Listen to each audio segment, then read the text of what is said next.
சென்னையிலேருந்து சிவா சினிமா சம்மந்தப்பட்ட ஆள், சினிமா வட்டத்தினர், சினிமாவில் இருக்கிறவர். வரும் சந்ததிகள், ஊர்லேருந்து வரும் சந்ததிகள் சினிமாவுக்கு எப்படி வராங்க, என்ன தெரிஞ்சுட்டு வராங்க, எதுக்குள்ள போய் மாட்டுறாங்க, இதை கொஞ்சம் கிளியராக தெளிவாக விளக்கம் கொடுங்கன்னு கேட்டிருக்கிறாரு. சரி சொல்லிடலாம். எல்லாருமே பார்த்துக்குங்க, பார்க்குற பசங்க பிள்ளைங்க யாராக இருந்தாலும் சரி, மேக்ஸிமம் பசங்க தான் போகிறது உள்ளே என்ட்ராகிறது. இங்கேருந்து நீங்கள் போகிறீங்க, ஃபஸ்ட் ஸ்டாப்போ நாம் போகும்போது ஏதோ ஒரு வாய்ப்பு கிடைக்குமா அப்படிங்கிற கண்ணோட்டத்திலேயே போகிறது, ஏதோ ஒரு கதையை எடுத்து எழுதி வச்சுட்டேன்னு சொல்லிட்டு கண்ணோட்டத்திலேயே போகிறீங்க. அது உங்களுக்கு பயங்கரமான பாதிப்பு. அந்த ஸ்கிரிப்டு, நான் கதாசிரியர், நான் கதை எழுதுவேன் அப்படின்னு ஒவ்வொருவரும் நினைக்கக்கூடிய எத்தனை பேர், ஒவ்வொரு மனுஷனுக்கையும் 1000 கதைகள் ஓடும். அது ஒருத்தரும் ஒரு ஊரில் பார்த்திங்கன்னா 10 பேர் 20 பேர் படம் எடுக்கிறேன்னு தான் சொல்லுவாங்க. அதனோட உள்ளீடு, அதனோட விஷயம் தெரியாமையே சொல்லுவாங்க. ஸ்கிரிப்டுன்னா அது எப்படி எழுதுறது என்ன, சரி ஓகே ஷார்ட் ஃபிலிம் எடுத்து பழக்கம், அப்படி இப்படின்னு பழக்கம், பசங்களோட பேசி பழக்கம், யூடியூப்பில் பார்த்து பழக்கம். ஏன்னா அதை வச்சு ஒரு கோர்வையாக கோர்த்து ஒரு கட்டுரை மாதிரி எழுதி வச்சுக்கிறது, அதனோட சிஸ்டம் பசங்கள்கிட்ட சொல்லும்போது நல்லா இருக்குன்னு சொல்லுவாங்க. இப்படி தானே கதை எழுதுன்ட்டு யூடியூப்பில் ஏதோ ஒன்று பக்கம் பார்த்து ஒரு ஷார்ட் ஃபிலிம் எடுத்துக்கிறாங்க. ஷார்ட் ஃபிலிம் ஒரு சிலது நல்லா இருக்குது, ஒரு சிலது போட்டும் ஒரு பிரயோஜனம் இல்லாமல் இருக்குது. ஓகே, ஷார்ட் ஃபிலிம்ங்கிறது ஓகே. அது நம்ம பெரிய படம் போகும்போது அப்படி கிடையாது. பெரிய படம் போகும்போது அங்கே போகணும் உடனே நம்மளை பெருசாக எடுத்துக்க மாட்டாங்க. நிறைய பேர் கவனிப்பிங்கன்னு நினைக்கிற பாருங்க. நீங்கள் போனோடனே உங்களுக்கு உடனே வாய்ப்பெல்லாம் கொடுக்க மாட்டாங்க. நீங்கள் போய் என்ன பண்ணுவீங்க தெரியுமா? நிறைய பேர் ஒரு சிவா அந்த அண்ணா என்ன சொல்கிறாருன்னா, வர பசங்களெல்லாம் போய் மாட்டிக்காமல் பார்த்துக்கணுன்னா என்ன அர்த்தம்னா, நிறைய பேர் நான் படம் எடுக்கிறேன், எனக்கு அவரை தெரியும், எனக்கு விஷாலை தெரியும், எனக்கு விஜய் தெரியும், எனக்கு ரஜினி தெரியும், கமலஹாசன் தெரியும் அப்படின்ட்டு ஒரு ஃபோட்டோ வச்சுருந்தாங்கன்னா கூட நின்று எடுத்து ஃபோட்டோ வச்சுட்டு, நான் எனக்கு எல்லாத்தையும் தெரியும், உன்னை கூட்டிகிட்டு வா, அங்கே கூட்டிகிட்டு வரேன்ட்டு டெய்லியுமோ இல்லைன்னா வாரத்துலேயோ மாதத்துலேயோ காசை கறந்துடுவாங்க. நீங்கள் ஊர்லேருந்து அனுப்பிச்சுட சொல்லி, அம்மா நான் நடிக்கிறேம்மா, அக்கா நான் நடிக்கிறேக்கா, சொந்தக்காரர் யாராவது, அப்பா நான் நடிக்கிறப்பா, மாமா நான் நடிக்கிறப்பா, கொடுங்க காசு கொடுங்க சொல்லிட்டு கொஞ்சம் கொஞ்சமாக நீங்கள் கொடுத்து அங்கே பார்த்தா ஒன்றுங்க டம்மி பீஸாக இருப்பான். அப்புறம் எப்படி ஃபோட்டோ எடுக்காதுன்னா, ஏதோ ஒரு பக்கம் நீங்களே ஒரு செல்ஃபி மாதிரி பெரிய நடிகரெல்லாம் செல்ஃபி எடுக்கிறாங்க. அந்த மாதிரி எடுத்து வச்சுட்டு அதேமாரி நீங்கள் சொல்கிறது, அதில் மாட்டிட்டு நீங்கள் முழிக்காதீங்க. அதில் போய் ஃபஸ்ட் ஆஃப்டர் மாட்டுவீங்க.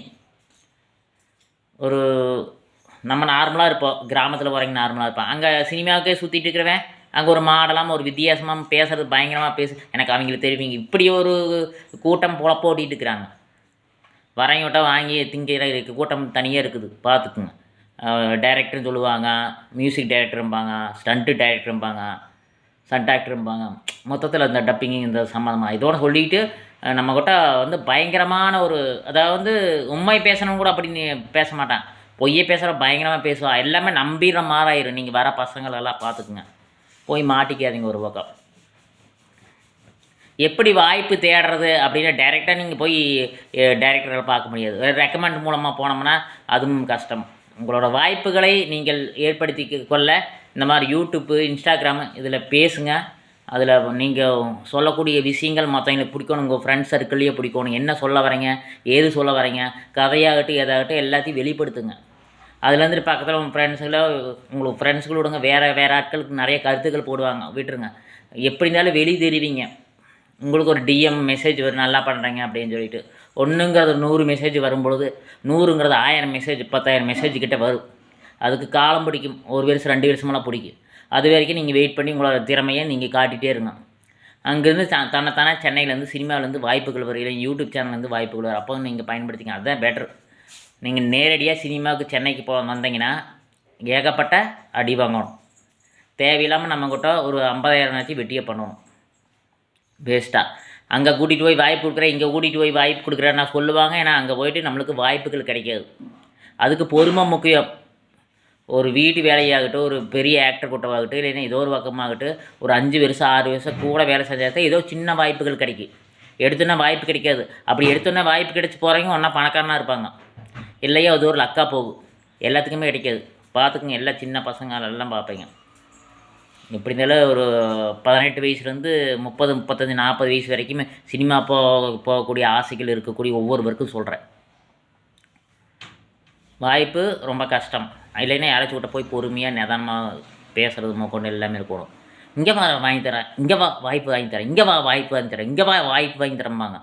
பயந்து ஓடி ஓடி ஓடி ஓடி ஆசைப்படக்கூடாது. இதை நடிச்சு காட்டும்பாங்க. நடிச்சு காட்டுவீங்க. நீ நடிச்சு காட்ட சொன்னல, இப்போ போய் டிஃபன் வாங்கிப்பா.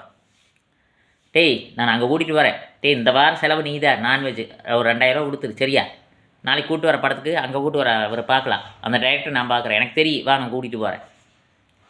போகிற வழியில் அங்கேயும் இங்கேயும் கூப்பிட்டு ஆஃபீஸு லீவ் விட்டாங்க நடக்குது, மறுபடியும் திருப்பி கூட்டிகிட்டு வந்துடுவாங்க. பல்வேறு விதத்தில் ஏமாறுறதுக்கு ரெடியாக இருக்காதீங்க, ஏமாறாதீங்க சரியா? சரிங்களா? இதுதான் சொல்கிறேன். அங்கே இப்படியெல்லாம் நிறைய நடக்குது, அதனால கொஞ்சம் உன்னிப்பாக இருங்க. அப்போ நாங்கள் என்ன வேலைக்கு தான் போகிறதுன்னா ஏதோ ஹோட்டலில் ஜாயின் பண்ணிங்க, ஒரு டீ கடையில் ஜாயின் பண்ணிக்கோங்க. நிறைய பேர் இந்த டீ கடைக்கு இல்லை பேக்கரியில் நின்றுட்டு வெயிட் பண்ணிகிட்ருப்பாங்க. எதுக்கு? வாய்ப்புக்கு.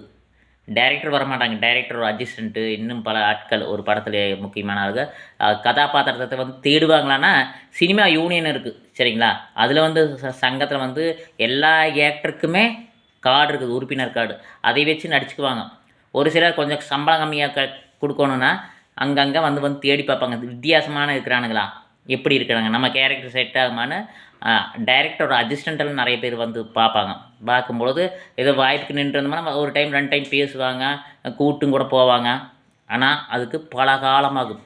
போனேன்னு போய் நின்றுனே கூப்பிட மாட்டாங்க. அது நீங்கள் காலையில் 6 மணிலேருந்து நைட்டு 10 மணி வரைக்கும் அதே இடத்துல நின்றுட்டு அதே இடத்துல டீயை குடிச்சிட்டு ஏதோ ஒன்று சாப்பிட்டு இருந்தால் வரக்கூடிய வாய்ப்புகள் வரும்.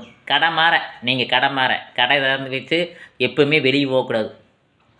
வெளியே போனோம்னா கடை சாத்திட்டு போனோம் யாரும் எங்கடை காணாமல் போயிடுறாங்க. அதனால் ஒரு வாய்ப்புக்கு வேண்டி ஒரு இடத்துல ஒரு வாரம் போல் நிற்கணும். அதுக்கு ஒரு வருஷமாகு, 5 வருஷமாகு, 10 வருஷம் கூட ஆகுது சரிங்களா? அதுக்கு தகுந்த மாதிரி நீங்கள் ஒரு டிப்டாப்பாக இருக்கிறதுக்கு கூட எல்லாமே இருக்குது. நீங்கள் பழகிற பழக்கம் அங்கே பார்த்து பழகணும். பேசும்போது கண்டுபிடிச்சிக்கணும், பேசும்போது தெரிஞ்சுக்கலாம். இங்கே 1000 கற்றுருந்தாலுமே அங்கே போய் லட்சக்கணக்காக கற்றுக்குவீங்க. உடனே எதுக்கும் ஏமாறக்கூடாது. பார்த்து பத்திரமா பக்குவமாக நடந்துக்கணும். இது வந்து வாழ்க்கையில் ஒரு முக்கியமான பங்கு எல்லாத்துக்குமே. சின்ன ஹோட்டலு பெரிய ஹோட்டலு ஏதோ ஒரு பக்கம் வேலை செஞ்சுட்டு ஏதோ கிடைக்கக்கூடிய டைமில் பார்ட் டைமில் வந்துட்டு அங்கே சினிமாவை நோக்கி வரும்போது அங்கே என்ன கற்றுக்கல, ஏது கற்றுக்கல, எப்படி இருக்கலாம்ங்கிற சிஸ்டமேட்டிக்காக வகுத்துட்டு சில விஷயங்களை ஃபாலோ பண்ணணும். உங்களுக்கு தனத்தை அப்படி தான் ஃபாலோ பண்ண முடியும். இல்லை அப்படி போகலைன்னா இங்கே நான் சொன்ன பாருங்க, இன்ஸ்டாவோ யூடியூப்போ ஃபேஸ்புக்கோ உங்களோட வீடியோவை பகிர்ந்து அதன் மூலமாக டெவலப் ஆகிருப்பாருங்க. இது வந்து ஒரு நல்ல வாய்ப்பு கிடைக்கும். உங்களை அறிமுகம் ஆயிடுவாங்க எல்லா பக்கமும். இந்த பையன் நல்லா தான் பண்ணுறான்னு சொல்லிட்டு ஒரு கதையும் கூட கேட்குறதுக்கு வாய்ப்பு இருக்குது. சில விஷயங்கள் உங்களை பற்றி கேட்பாங்க, உங்களுக்கு வாய்ப்புகள் கொடுக்கலாம்.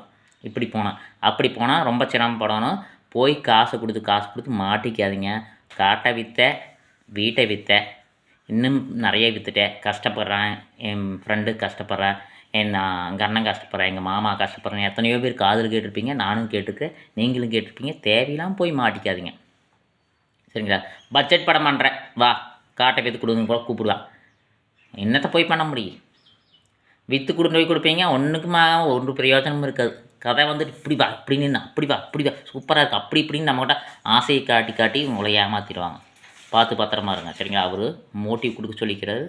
அதனால் உங்கள் இளம் சந்ததியர் போய் தேவையெல்லாம் மாட்டாத அளவுக்கு நம்ம ஒரு சிஸ்டமேட்டிக்காக இதை நான் சொல்லிக்கிறேன். இதை கொஞ்சம் ஃபாலோ பண்ணுங்கள், போய் மாட்டிக்காதீங்க. டெக்னிக்கலாகவும் தெளிவாகவும் நிதானமாக இருங்க. ஏதோ ஒரு வேலைக்கு ஜாயின் பண்ணிட்டு ட்ரை பண்ணுங்கள். 5 வருஷம் 6 வருஷம் போட்டு ஒரே வருஷத்தில் போனோன்னா 6 மாதத்துலேயே வாய்ப்புகள் கிடைக்காது.